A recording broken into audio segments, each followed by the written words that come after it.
When should one pray for rain, and how? That is the subject of one of the tractates of Rabbi Judah Hanassi's 3rd century CE compilation of law, L-A-W, and law, L-O-R-E, in the Mishnah. When no rain fell at certain times of the year, one was required to fast and cry out, Matri'in alehem miyad, matri'in, the same root as the word teruah, the one of the notes on the blowing of the shofar. The danger of a drought necessitated an increasing number of fasts, and a proclamation, an alarm, sounded on the shofar. The Mishnah continues with a description of exactly how much rain is needed for Israel's needs. There must be enough for the vegetation and the trees, as well as sufficient to fill the cisterns, ditches, and caves, to provide enough for the summer months. Although in general, says the Mishnah, one does not cry out on Shabbat, no petitionary prayers are allowed to be said on Shabbat. God too has to have a rest. For certain calamities, says the Mishnah, it is permitted. This part of the tractate concludes with an anecdote about one of the most famous miracle workers in the rabbinic period, Choni HaMa'agel, Choni the circle drawer. Once, says the Mishnah, there was a serious drought in the land of Israel. The people came to Choni and asked him to pray for rain. Choni prayed, but no rain fell. What did he do? He stood and drew a circle on the ground and stood inside, hence his name, Choni the circle drawer, and said before God, Ribono shel olam, Master of the universe, your children have turned their faces towards me, as I am like a member of your household. Therefore I make this oath by your name, that I will not move here until you have mercy upon your children and answer their prayers for rain. It began to drizzle, nothing to write home about. So Choni said to God, I didn't ask for this, but for rain to fill the cisterns, the ditches and caves, with enough water to last for a year. Rain began to fall furiously. He said, I didn't ask for this kind of damaging rain either, but rather for rain of benevolence, blessing, and generosity. Then the rains fell in their standard manner, but continued unabated, filling the city with water, until all the citizens of Jerusalem had to leave the residential areas and go up to the Temple Mount due to the rain. The citizens came and said to him, just as you prayed over the rains that they should fall, so too pray that they should stop. The rabbinic leadership of the time acknowledged that they should have reprimanded Choni. They should have expelled him for his chutzpah in addressing God in such a direct and demanding way. But they regard him benevolently, to the extent that the Nasi, the head of the Sanhedrin, the court at the time, Shimon ben Shetach, says to him, were you not, Choni, I would have decreed that you be ostracized. But what can I do to you? You nag God, and God does your bidding, like a son who nags at his father, and his father does his bidding without reprimand. After all, rain fell, as you requested. That story is famous and striking for its reference to drought, prayer, and fasting, and particularly for the audacity and irreverence with which Choni addresses God, like a spoilt child who constantly pesters his parent and gets his own way. The lack of rain over the last month, the endlessly scorching days, the devastating wildfires in Europe and here, and the extreme weather in many parts of the world that many parts of the world is experiencing are all catastrophic indicators of climate change.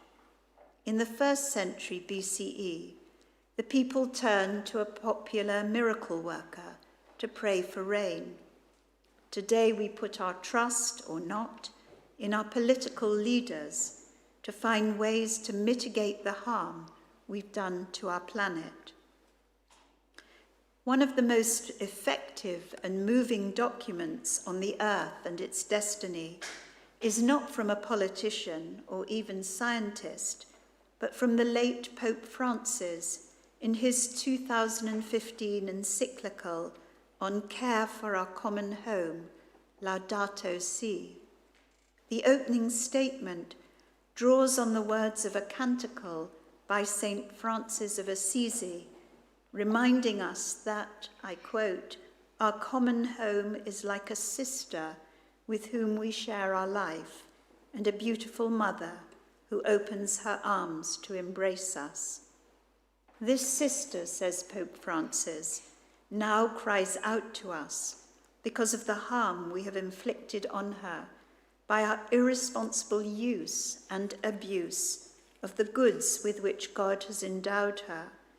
We have come to see ourselves as her lords and masters, entitled to plunder her at will. In the Torah, we are taught that rain is a blessing. Rain, writes Rabbis Yonatan Nerel and Leo D.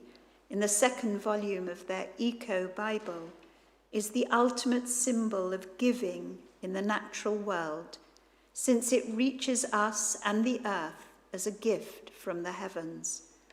They quote from the 13th century Spanish Kabbalist and commentator Nachmanides, his words on the verse from Leviticus, "I will grant your rains in their season, so that the earth shall yield its produce, and the trees of the field their fruit." Nachmanides says, God starts the blessings with rain because it brings clean air, full springs and rivers, and that makes us healthy and our fruits plentiful. People will not fall ill, and humans and animals will not struggle to breed, and all will live out their full years in health. In fact, there is no greater blessing. Our survival depends on rain, write Nerel and D. The Hebrew word for rain, geshem, is the same root as the word for physicality, our very existence. In the second blessing of the Gevurot of our daily prayers, the Amidah, words referring to the natural world are included. Mashiv haruach umorid hageshem, mazriach hashemesh umorid hatal. You cause the wind to blow and the rain to fall, the sun to shine and the dew to descend.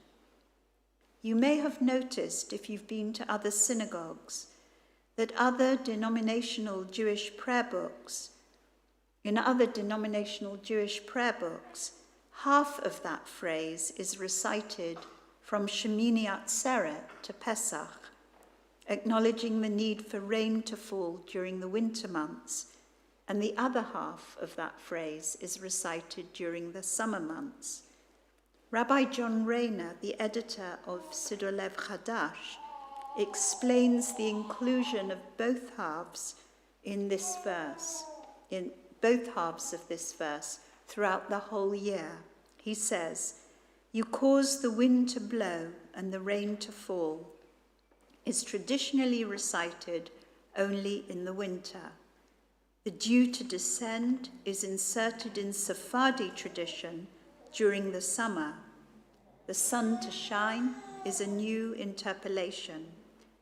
It seems to us, he adds, this is in the notes on page 664 in here, it seems to us that it would be appropriate to recite the whole sentence throughout the year, so as to acknowledge God's sovereignty throughout the world. Here, you can discern the universality of our own liturgy. We cannot simply pray for what we want in our own part of the world. We must be mindful of those who live the other side of the world, and particularly those whose lives are severely affected by climate change, by the scarcity of water, by the pollution of seas and rivers, by the absence of clean drinking water or enough water to wash in. Today, we are experiencing extreme weather caused by the long-term consumption of fossil fuels and by the West's increasing use of water. In other parts of the world, the devastation caused by thunderstorms, hurricanes, and floods increases suffering for millions. Why have we not found a way of living with our sister, with Mother Earth, that is balanced, that regulates the atmosphere's carbon dioxide levels, so that the heavens are not like iron, the rains descend in their time, the land yields its produce, and the tree of the field gives forth its fruit? The human appetite for the earth's natural resources is relentless, and every step that we in the wealthy West take affects not only the earth, but the world's poorest inhabitants who do not have the sources of fresh water to drink, to irrigate their crops, to serve industries and healthcare. Our use of water during these times of scarcity should be mindful, regulated, and controlled. We should be asking ourselves constantly, how is our use of water affecting our rivers, lakes, and seas? What is our social debt towards the poor who lack access to drinking water? How are we wasting our water? How are large multinational businesses which control water usage, becoming major sources of conflict? The Torah is deeply mindful of the blessing of rain. It speaks of the early rains and the late rains, different words with different meanings. Yoreh, the early rains, perhaps from a root meaning to irrigate, since the early rains irrigate the soil and the seeds, and Malkosh, the late rains, a combination of the words for husk and straw, as the rain beats down on the crops once they are grown. But Eco-Bible also suggests another etymological source for Yoreh, the early rains, which, say its authors, could come from the word hora'ah, teaching, the same word from which Torah derives.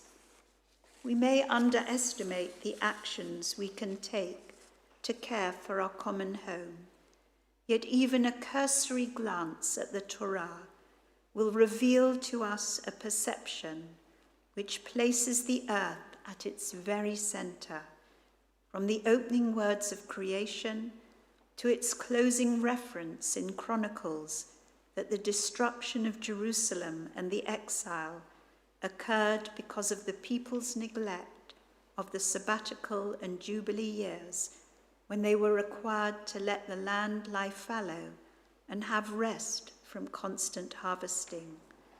Nurturing our spiritual and intellectual lives through the Torah provides us with those first steps towards mindfulness and care of the earth's resources, her rivers, her lakes and seas, and all that they give to humanity. We are no more than earthlings, part of our planet's life, not masters, not rulers, not exploiters, but custodians, nursing the earth for future generations.